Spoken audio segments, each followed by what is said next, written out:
Automatizar tarefas, escalar processos, tomada de decisões em milissegundos. Essa é a narrativa comum sobre a inteligência artificial. Mas, junto com todo o poder que IA traz aos negócios, cresce a necessidade de governar seu uso. O que significa falar de governança em IA em ambientes hiperconectados? Como equilibrar eficiência e ética? Como proteger dados, reduzir vieses e respeitar os direitos das pessoas e empresas? Quando é que a governança transpassa a ideia de compliance e se torna estratégia? Chegou a hora de trazer esse tema tão importante à luz. Eu, Silvio Meira e Ronaldo Lemos estamos aqui com Carol Sevtio, vice-presidente de Estratégia e Transformação na PepsiCo Brasil, e Rodrigo Assad, diretor de inovação do Beyond Claro, para entender como as organizações estruturam a governança em IA, quais processos e ferramentas utilizam e como transformar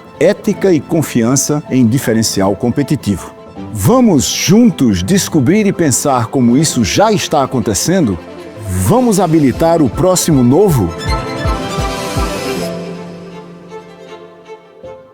Carol, o que diferencia negócios, empresas grandes ou pequenas, que têm uma governança estruturada de inteligência artificial em vez de pura e simplesmente normas, regras, alguma compliance? Bom, acho que o primeiro ponto, vamos quebrar aqui, talvez essa conversa em dois aqui. Eu acho que, primeiro, a necessidade da governança, né? Independente do tamanho da empresa, eu acredito muito que a governança ao redor de AI precisa ter. Hoje a gente tem frames sobre governança disponíveis, né? Eu sei que eu estou falando de um lugar um pouco, vamos dizer assim, talvez privilegiado dentro de uma grande corporação.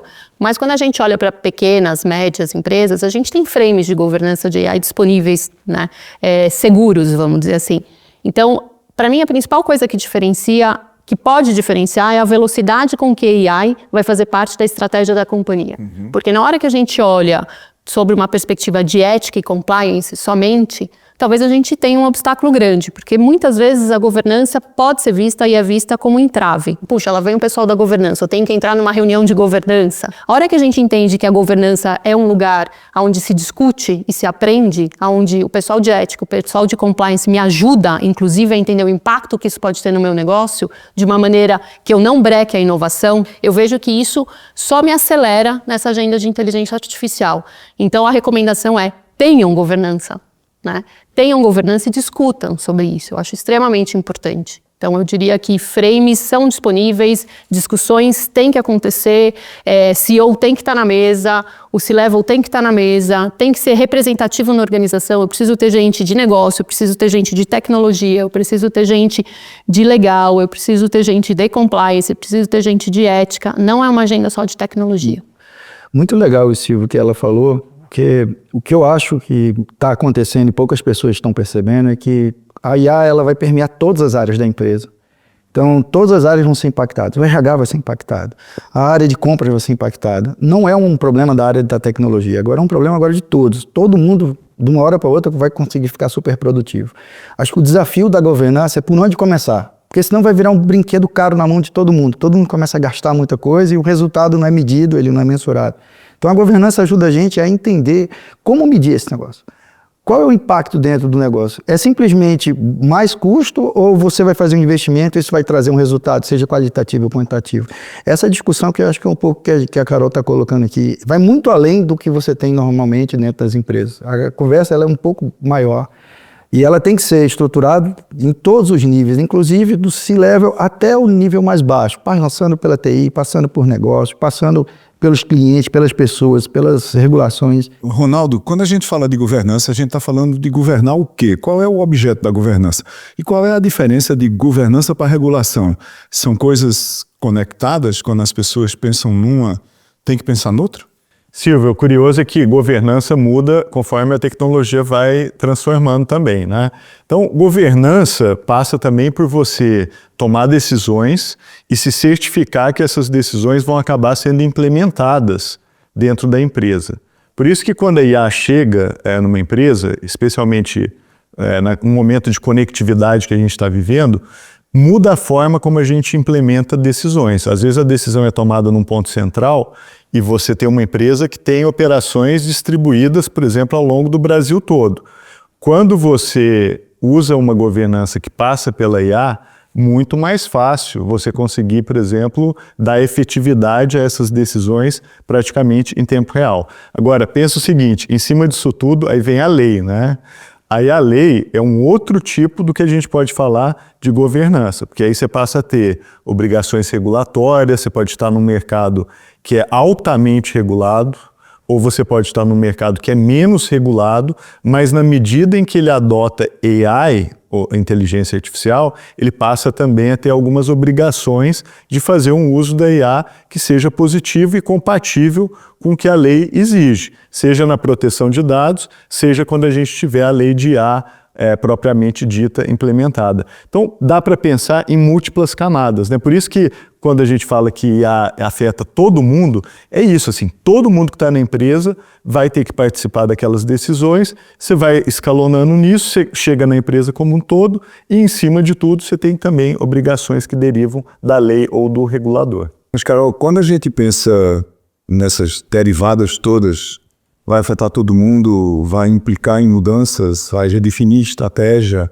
Ainda por cima a gente tem que olhar para o regulador macro, a legislação. Como é que a gente pode ter uma governança habilitadora para que as pessoas se sintam empoderadas por ela e não limitadas por ela?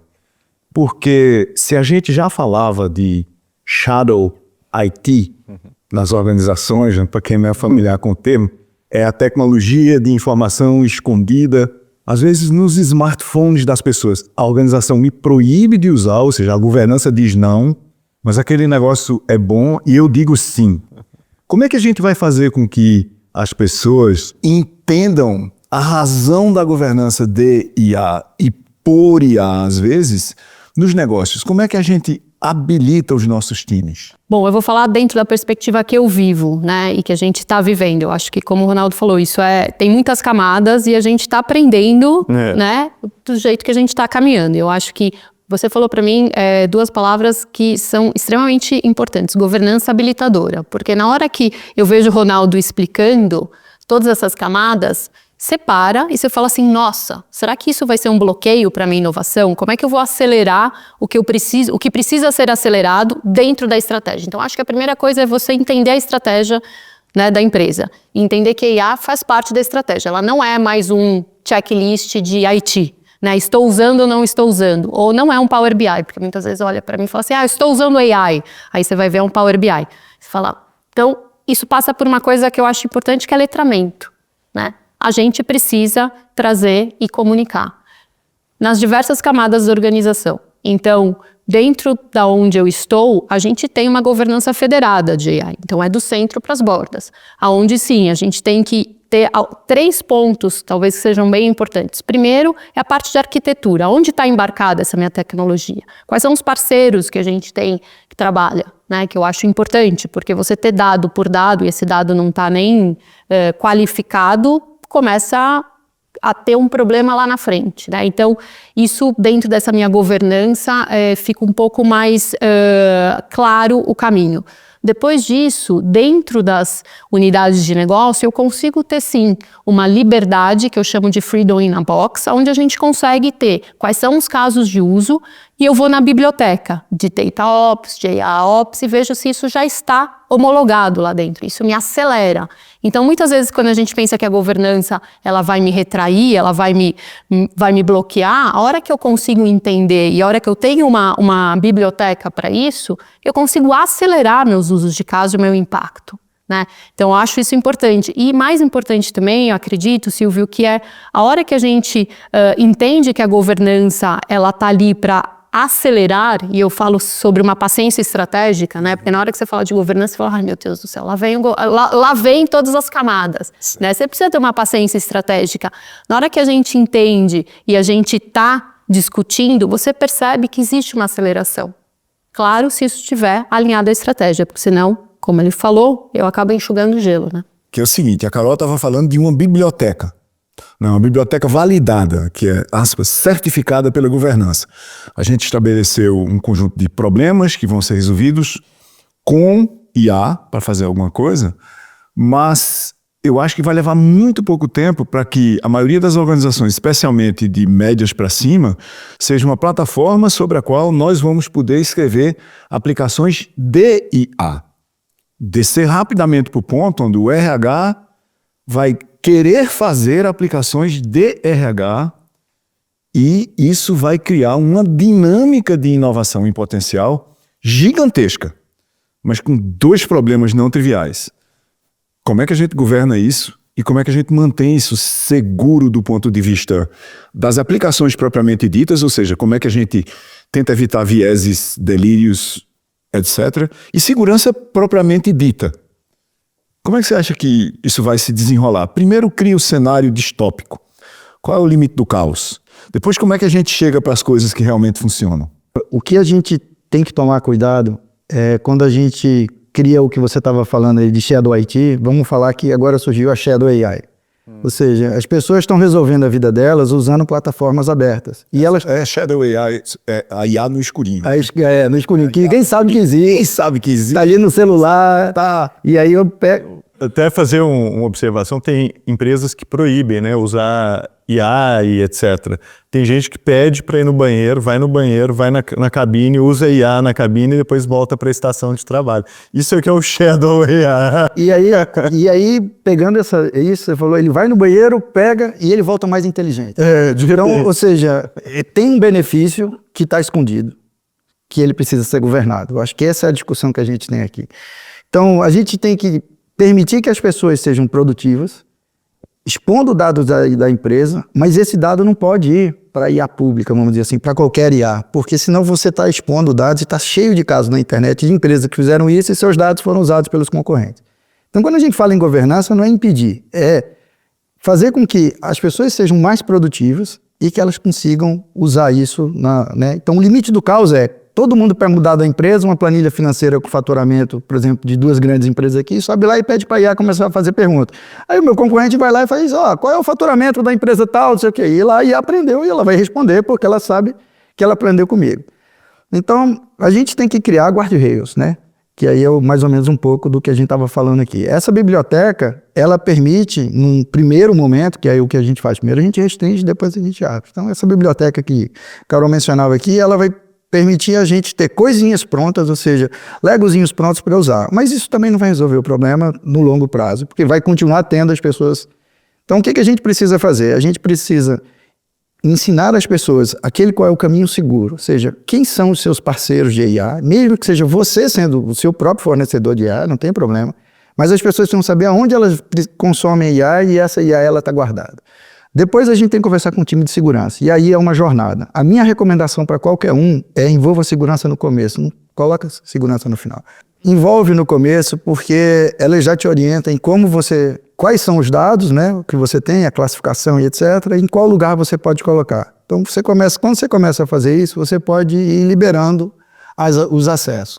Mas no futuro, que aí eu acho que concordando, o RH vai escrever a sua aplicação de AI, independente do que a gente quer. E aí começa a ser impulsionado as ferramentas que facilitam o desenvolvimento de código. O futuro do que a gente vai ter é um futuro onde as pessoas vão escrever os seus agentes. E isso vai ser muito fácil, vai ser desenhando, vai ser criando, conectando quadradinhos, vai ser gráfico. A programação vai ser gráfica. E tem uma série de tecnologias que habilitam isso. Então, o que a gente tem que se preparar para entregar isso para as médias e grandes empresas, mas a gente também tem que começar a olhar o universo das pequenas empresas, onde o cara não tem um RH e eu preciso entregar para ele o RH pronto. Então o que a gente tem que fazer? Pega a nossa experiência, encapsula isso, entrega para o cara e ele começa a ter um agente do RH ou agente jurídico ou o que é que seja, pelo menos num primeiro nível, que pode dar sustentação a ele. E aí você muda realmente a realidade e o mercado. Ronaldo, aqui eu acho que a gente tem uma coisa, quando o Rodrigo conecta grandes, pequenas, médias empresas, que é cada vez mais clara em todo o ambiente regulatório, que é o que se chama, eu acho, erroneamente, da responsabilização da rede de valor. Mas é uma coisa mais, talvez, complexa, a responsabilização ecossistêmica, que vai de cada agente individual a cada grande empresa e que passa pela responsabilidade do próprio regulador. Como que você vê isso se desenvolvendo com inteligência artificial? Porque no cenário de Rodrigo, algum pequeno fornecedor 10 pessoas em algum lugar do planeta, é absolutamente essencial para uma empresa gigantesca como a PepsiCo. Mas lá ele não tem a governança de IA que deveria ter, apesar de eventualmente dizer para a Carol que tem. Como que você vê esse cenário? Eu acho que assim, primeiro ponto é a governança, quando ela é bem feita, ela é habilitadora. Então, ela é aquela base que você cuida primeiro para depois poder acelerar. Então, a ideia da governança é, vamos proteger o que tem que ser protegido, cuidar de cibersegurança, cuidar dos padrões mínimos aqui de boas práticas dentro da empresa. Uma vez que você consegue chegar nesse patamar, você acelera. Então, por exemplo, esse time de 10 pessoas que está fornecendo grandes empresas, eles têm que mudar para um mínimo de boas práticas, porque se eles tiverem um incidente que seja de segurança, acabou o negócio deles. Então, assim, eles vão perceber que a governança faz parte do negócio. Não dá para pisar numa casca de banana que seja, porque você mata a empresa. E até queria perguntar para a Carol, porque assim, IA e governança é um processo de maturidade, né? Nenhuma empresa vai virar e na semana que vem ela vai sair do 0 e chegar no 1000 e resolver todos os problemas. Você tem que criar ali uma trajetória que você vai avançando em maturidade e assim por diante. Queria saber a sua experiência. Como que você acha que esses processos de maturidade eles acontecem? Dentro da minha experiência agora, de 3 anos, né, liderando essa agenda dentro da PepsiCo, o que a gente vem fazendo como grupo, né? Primeiro, entendendo os frameworks que eu já tenho de governança. Né? Então, não vamos reinventar a roda aqui. Né? Entendendo o framework de governança, entendendo que eu tenho uma CDO, né, que olha os meus dados, entendendo que eu tenho um comitê de dado também dentro da empresa, como é que essas agendas convergem? Outro ponto é a gente mapear os usos de caso de AI. Porque, para mim, muitas vezes, e aí a minha pergunta para o Silvio era, você acredita que dentro desse comitê de governança eu preciso incentivar essas discussões de uso de caso? Porque muitas vezes eu acho que essas coisas me parecem muito isoladas, e aí é onde ética e compliance talvez pesem mais na governança, e as pessoas falam, isso daqui, esse comitê aqui só vai me atrapalhar, no bom sentido. Mas a minha experiência, quando eu coloquei a discussão de uso de caso, e as pessoas entenderam o impacto disso na cadeia como um todo, a gente conseguiu ir mudando e evoluindo essa governança para aplicabilidade dentro do negócio. Porque senão parece que é somente uma lista de regras do que eu posso e do que eu não posso fazer. E não entendendo o impacto disso. E para mim que é aí que está a chave da governança habilitadora ou não habilitadora. Se a gente olhar para a governança, Carol, como a combinação de conselho, compliance e auditoria, né? Em tempos de transição, principalmente quando você estabelece novas fundações para performance e competitividade, o risco que a gente sempre corre é de qualquer um desses mecanismos de governança estar olhando para o retrovisor. O que era que eu tinha antes? E como é que eu vou fazer esse que eu tinha funcionar agora? Quando, na realidade, você precisa trazer um novo conjunto de estratégias, de princípios, de fundamentos, de performances e de regras em geral, governança como um todo, do futuro. Não é? Porque se a gente olhar, veja, na minha imaginação, o que grandes modelos linguísticos resolvem é uma certa burocracia do pensamento. Então, você quer escrever um texto gigante. Vamos imaginar um relatório de 20 páginas. Você sabe exatamente o que você quer escrever, mas você não tem tempo para escrever.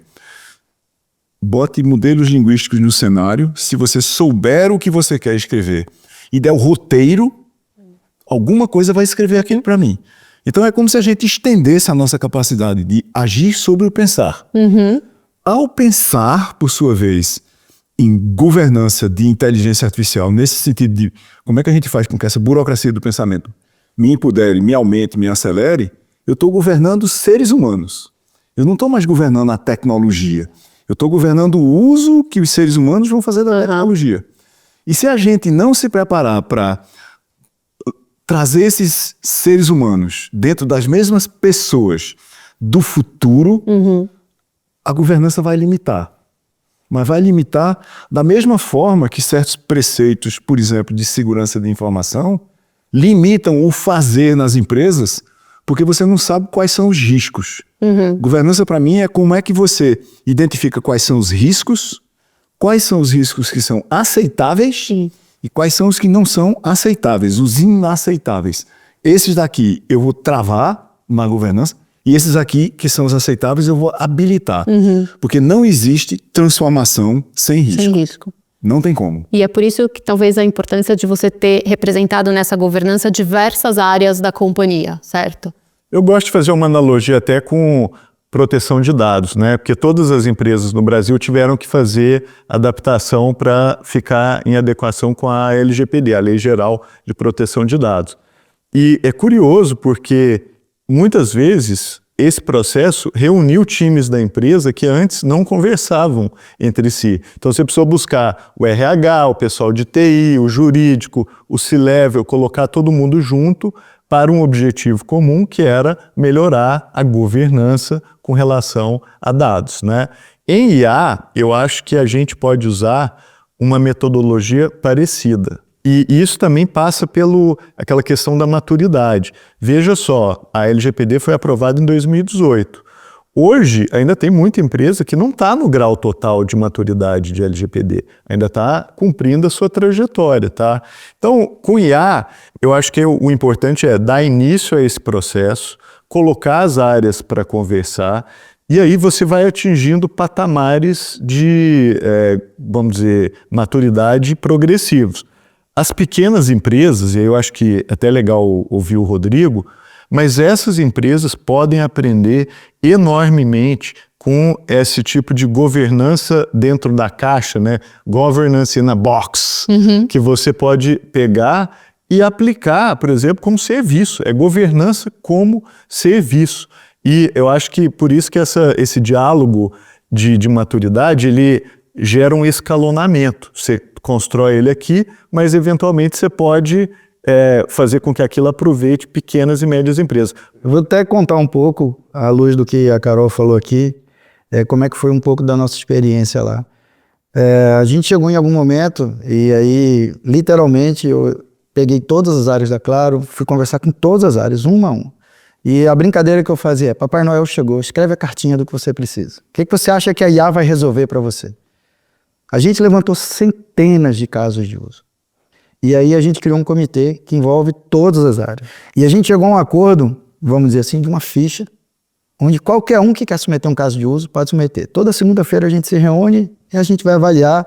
E nessa ficha, antes da gente pensar na IA, qual é o benefício que você quer? Ele é quantitativo, ele é qualitativo, e o que vai ser o desenrolar? O cara tem que conseguir explicar isso. A dificuldade das pessoas é explicar onde elas veem o benefício da IA. E isso foi desenrolando todos os casos de uso. Isso foi trazendo maturidade, como você falou. Naturalmente, a gente foi aprendendo, e cada vez mais está indo mais rápido a liberação dos novos casos de uso para todas as áreas. E aí a gente começou, aos pouquinhos, trazendo clientes e colocando. O desafio nosso agora é conseguir empacotar, que nem a Carol falou, criar os quadradinhos, os componentes que serão usados, e a gente está começando aos poucos e ensinando, né, os clientes, e aí de qualquer tamanho. Os pequenos, em especial, eles são ávidos por isso, porque qualquer coisa que você coloque para quem não tem nada, é alguma coisa. Então ele não vai ter um departamento jurídico, de RH, de controladoria. Então se você tem algo que você aprendeu numa grande empresa e você pode colocar para ele, vai ajudar ele a acelerar. A ideia é, toda semana que a gente está liberando um caso de uso novo, acelerando esse processo, e isso gerando cada vez mais maturidade. A gente tem estágios ou ciclos de penetração, não só do espírito da lei, mas de criação da capacidade de atender, porque não é assim de uma hora para outra, né? Se a gente colocasse IA em níveis de impacto e profundidade nas empresas, profundidade no sentido do que é que eu preciso de dentro das minhas bases de dados, dos meus processos, para usar IA, a gente poderia dizer mais ou menos assim, ó, talvez os 4 primeiros níveis fossem inteligência descritiva. O que está acontecendo ali? Depois, inteligência de diagnóstico. Dado que eu sei o que é que está acontecendo, por que é que está acontecendo? O terceiro nível de impacto e de complexidade de IA nas empresas, talvez fosse alguma coisa como inteligência preditiva. Em função do que está acontecendo e do porquê está acontecendo, o que pode acontecer? E um quarto nível é inteligência prescritiva. O que é que eu tenho que fazer para que continue acontecendo, se for bom? aconteça mais, para ficar ainda melhor, aconteça menos se for ruim, pare de acontecer totalmente se for horrível, ou comece a acontecer se eu precisar. A gente pode sair subindo esse modelo, até ter inteligência estratégica lá no topo, onde de repente você tem, bem entre aspas, uma inteligência artificial que faz, executa e evolui a estratégia. Então você poderia ter essas situações onde tem gente chutando que de repente você vai ter um startup que é só um IA que faz um bocado de coisa. Não é exatamente um cenário distópico, mas é muito avançado para a gente pensar nele agora. Se a gente olhar, Carol, e vocês, para esses estágios básicos, inteligência descritiva, de diagnóstico, preditiva e prescritiva. Tudo isso precisa de dados, e de dados governados estrategicamente, e de dados em tempo real, porque não adianta você me dar, olha, está acontecendo isso, e isso aqui é de 3 meses atrás, eu vou fazer o que com isso agora? Então eu vou estar agindo sobre o desconhecido, a ação estatística, não é? Para onde que a gente vai com inteligência artificial de todos os tipos, de machine learning básico para grandes modelos linguísticos, para fazer com que as empresas comecem a funcionar em tempo quase real, no tempo do mercado? Bom, Silvio, quando eu olho um pouco para a jornada que a gente está dentro da PepsiCo, dentro desses 4 camadas que você falou, eu tenho diferentes cenários, vamos dizer assim. Então, quando eu olho para o meu banco de dados de consumidor, né? Eu tenho quase 21 milhões de dados de consumidor, onde a gente está enriquecendo isso. Então, eu posso dizer que eu estou na primeira camada ainda disso. Quando eu olho para o meu dado de sellout, quando eu olho para o meu dado de venda, né? Eu ainda tenho um caminho que como que eu vou fazer essa conectividade entre o que está sendo vendido real time versus o que, consequentemente, deve estar sendo consumido, né? Versus os meus dados que estão estancados dentro do meu banco de dados. E aí eu tenho um cenário onde hoje, dentro de vendas, eu já consigo alimentar o meu algoritmo, onde eu tenho, pela localização das minhas lojas, se está perto de um estádio de futebol onde vai ter um concerto, um show, um jogo, eu já consigo mandar sinais pelo histórico de como deveria ser o meu abastecimento naquela região. E consigo enviar os meus caminhões com uma acuracidade muito melhor do que eu enviava antigamente. Então, isso você já entende o impacto dentro de uma cadeia, né? Menos desperdício, mais acuracidade na produção e etc. Então, eu digo para você que a gente ainda não chegou no 4º nível, Sim. tá? Mas a gente entende que toda essa jornada ela está pautada em processo, tecnologia e pessoas, né? Porque para a gente chegar nesse nível de maturidade, né, que é onde passou da preditividade, tem uma camada importante de treinamento e letramento ali, né? Mas aí eu deixo para o Rodrigo. Eu começo no estágio antes, no estágio 0. A IA vai ser tão boa quanto os dados que ela tem para usar. Se a gente tomar decisões, mesmo sem a IA, em cima de dados errados, a gente vai tomar decisões erradas. Tem muita gente tomando decisões nos negócios sem dados. Aquela shadow IA, a IA do escurinho. O executivo sai daqui, vai ali, faz uma pergunta e volta com a verdade sobre o negócio que não tem nenhum dado do negócio. E essas verdades, às vezes, elas são imutáveis, porque depois que o primeiro fala, ela se propaga dentro da empresa. Mas, então, o primeiro trabalho... É um mandamento. Exato, é um mandamento, é quase uma regra. Mas a primeira coisa que tem que se fazer é preparar os dados. Claro, tem petabytes de dados são gerados todos os dias. Mas eu não vou trabalhar sobre petabytes de dados. Além de ficar muito caro, não é aquilo que eu preciso. Primeiro, a gente tem que selecionar o recorte temporal. Ou seja, tem dados que eu posso olhar para trás, tem dados que eu preciso de uma experiência um pouco mais real time, né? Então, a gente começou trabalhando em cima desses dados. Depois desses dados, aí sim, a gente consegue fazer a interpretação do que está acontecendo. Então, por exemplo, a gente está chegando agora a transcrever 100% de todas as milhões de ligações que a gente recebe todo mês. Qual foi a decisão que a gente fez? Cara, a gente quer escutar nosso cliente. Vamos guardar todas as transcrições. E aí a gente começou a transcrever. E aí começamos a aprender sobre o cliente. Aí a gente já vai para o próximo, diagnóstico. Putz, o cara tá ligando, o Ronaldo ligou, tá chateado com alguma coisa, e aí imagina, eu viria com uma oferta para o Ronaldo no final da ligação. Ó, seu Ronaldo, temos agora um plano novo. Parece uma coisa estranha. E aí eu estaria no 3º estágio, onde eu estou tomando uma ação sobre alguém que eu não gostaria. Então, primeiro eu tenho que resgatar o Ronaldo. Então, aí permitiu a gente acelerar isso de um jeito muito grande. E aí a gente começou a cruzar isso com os data lakes. Ou seja, 6.000 tabelas, dado pra caramba. Mas quais são as tabelas que a gente precisa? Começamos com as de vendas. Vamos começar a entender e vamos começar a entender o que o nosso cliente fala e o que o nosso cliente compra. E aí conseguimos chegar na próxima melhor oferta, usando IA. E aí eu consigo fazer isso num tempo muito mais rápido. Então o cliente agora pode chegar, um vendedor pode chegar e eu posso dizer para ele, não fala com o Ronaldo de um negócio novo, não. Ou para o Silvio pode vender, ele está super satisfeito. A gente começa a entender o comportamento. Cada cliente é um cliente. A gente consegue especializar ele. Conta um segredo de negócio aqui que ninguém vai ouvir. Qual é a melhora da assertividade da próxima oferta para o cliente, você fazendo o que você fez? Silvio, depende do canal. Aí eu vou ter que entrar um pouco da explicação aqui. Se você liga no call center, a gente está melhorando entre 5% e 10%. Se você entra no website, a melhora é muito maior. As plataformas digitais são perfeitas para esse tipo de coisa, para esse tipo de automação. Quando você está falando, né, dos vendedores, que a gente chama door-to-door, tem 2.000 vendedores. Esses caras estão sendo potencializados. A gente está começando a dar insights do tipo, olha, não vai essa hora porque o trânsito está ruim, você ganha mais tempo. Sim. Então a gente começou a estruturar. Então começamos dos dados e a gente foi subindo. O que a gente começou a fazer? Começou a vender isso. Então, por exemplo, tem hoje 2 grandes bancos aqui de São Paulo que eles começaram a pegar nossa experiência do call center.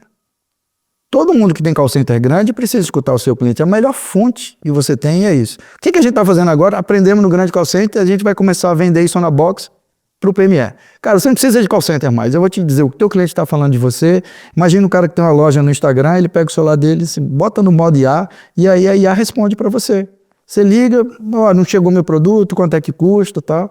Porque a gente teve que aprender a fazer o vendedor. Mas isso, eu acho que é o que você vai falar, entra num estágio que a gente ainda está tentando entender como fazer isso e como a regulação não vai ela nos habilita, mas a gente tem que entender a nossa responsabilidade nesse jogo. Então, talvez a gente comece com coisas muito simples, lojinha de venda de roupa, clientes muito menores, experimente. A grande dica que eu acho que a gente aprendeu é comece rápido, pequeno, mas cresça rápido. E erre muito. E erre muito para aprender. Mas erre e corrija rápido. Os números, por si só, eles já justificam, principalmente no contexto de aumento de vendas. Então, a gente está experimentando muito em cima de vendas, e aí a gente está levando isso ao mercado, seja PME para grandes clientes, essa experiência de como tornar uma pessoa, como que ele tem que falar, né? Imagina o seguinte, se tem um cara que vende muito, por que eu não aprendo o discurso dele? E pego aquele cara, você falou em treinamento, que entrou agora na empresa e diz, cara, se você for falar, fala desse jeito que sua chance de sucesso é maior. E aí você começa, né? Então isso a gente está começando a empacotar, está começando a levar. A mesma coisa para a melhoria da qualidade do atendimento, né? É um mercado onde você tem isso medido com muita regulação, a melhoria entender a qualidade do atendimento é um fator relevante. A gente também está empacotando, já está começando a ter clientes, aí entra a área de empresas de televisão, transmissão. Muita gente tem procurado entender o que a gente tem feito. E agora a gente está com um foco muito grande no mercado de PIMEs, né? A gente quer entrar nesse jogo e a gente entende que não é só com telecomunicações, vai ser com soluções digitais e IA vai ser um carro forte. Só fazer um comentário, você falou melhoria de 5% a 10% no call center, né? Eu acho esse número gigantesco. É enorme, mas é enorme. Eu acho muito grande. A gente melhorou em 20 pontos o NPS, que uma empresa que tem uma estratégia de chegar num NPS de muito mais de 70% em atendimento. Então, assim, a gente trouxe um resultado gigantesco. E uma economia de milhões de dezenas de reais nesse treco. E isso só que, quando você fala em venda, aumentou também na casa de dezenas de milhões de reais a venda através só do call center, que é um canal que você não gosta de atender. Pois é, olha só. Assim, eu acho que esse aí é um belíssimo exemplo de como é que IA pode ser usada positivamente. E a gente conseguiu fazer isso sob custo controlado, ou seja, trouxe um benefício para o negócio efetivo. Não é nos dados do que eu acho, como a gente estava falando, né? Sim. Porque muita gente, eu acho que o maior problema do call center é esse. Não, vamos pegar os dados, vamos olhar, vamos olhar o que ele fala, o que ele diz, onde está mais agressivo.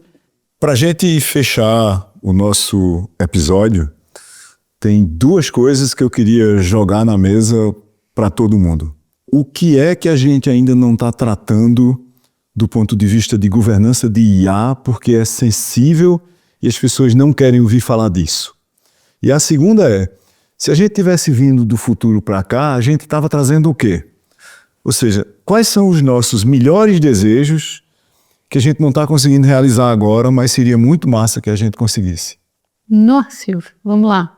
Quando eu olho, talvez as discussões não estejam tão acaloradas como a gente tem discussões de IA, falando sobre ética, compliance, mas eu acho que vou trazer a minha preocupação dentro de um exemplo, né? Vamos para carro autônomo, né? Então, eu dou um comando para o carro, chegue mais rápido, né? Ele pode infringir todas as leis, mas ele vai chegar mais rápido. Ele é mau, ele é bom, não importa, ele chegou mais rápido. Então, como é que eu consigo colocar dentro da IA e dentro dessas discussões princípios e valores, né, nossos, seres humanos, né, ética, etc., que vai além, talvez, do que a gente veio falando, qual é o bias que eu estou colocando, opacidade, enfim. Mas ainda, para mim, ainda não chegou essa discussão dentro da IA aplicada em demanda, estoque, entre consumidor, entre qual é o algoritmo para venda do vendedor. Não é vender por vender, claro que não, porque a gente segue a ética, não é comunicar por comunicar e para quem comunicar, mas eu ainda acho que essa discussão está um pouco, não está na minha mão, talvez esteja na mão ali de um layer maior. Não sei, Ronaldo, o que você... Eu acho que a melhor forma de você imprimir os valores que uma organização acredita para uma inteligência artificial é a própria organização fazendo isso internamente, né? Tem aquela frase que a melhor forma de prever o futuro é construir o futuro.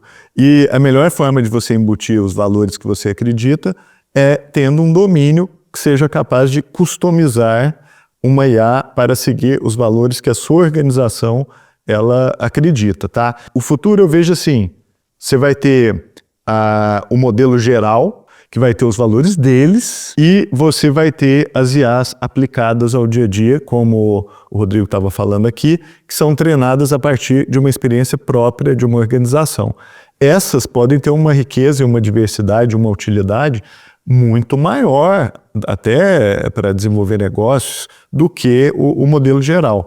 Então, muita gente brinca que o futuro da IA é a singularidade, né? Como se fosse tudo convergir para um ponto só. Não. O futuro da IA tem que ser a multiplicidade. A gente tem até legal ter um modelo geral de referência, mas eu acho que você tem que deixar as IAs florescerem até para elas representarem a diversidade de valores, que é muito útil, muito importante. É muito rico, né? Quando a gente está falando dessa diversidade de pensamento. Mas eu estou extremamente curiosa para saber como que vai evoluir a parte de comunicação, né? O que eu falo de... a gente tem o que é o ser digital e ir digital. Como é que eu vou... me relacionar cada vez mais com esse meu consumidor e como isso vai me aproximar. Talvez é onde eu esteja mais interessada e tentando estudar e ver os impactos. Tem uma frase que eu uso muito e eu vou complementar com algo que você falou, né? A gente está falando aqui sobre tecnologia. Magia é outro ramo, certo?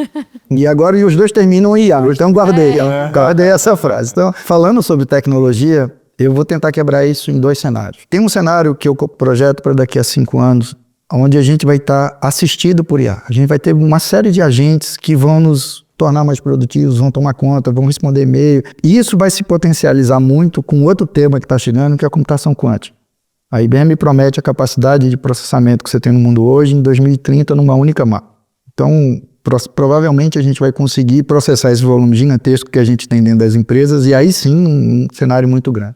Rodrigo Elia Assad, o que a Claro Empresas pode trazer para, sobre e com governança de inteligência artificial para grandes empresas e governos?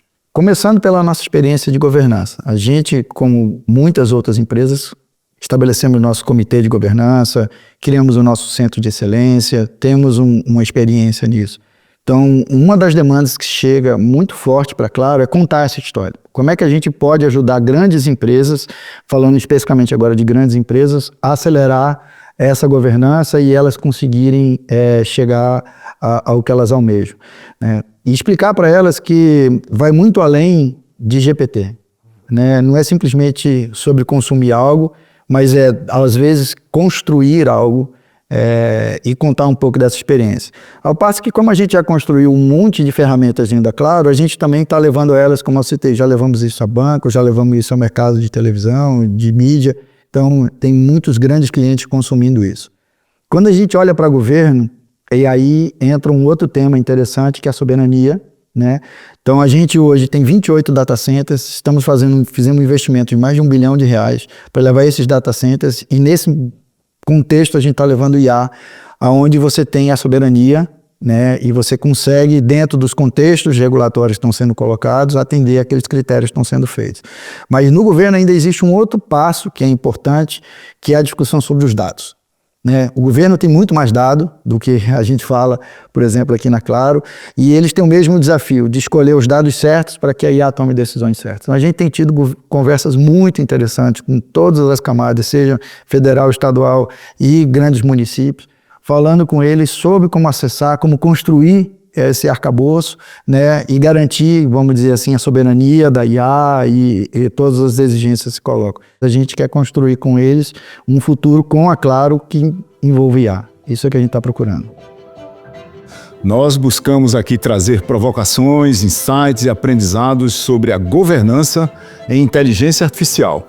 Vamos juntos habilitar o próximo novo nas conversas?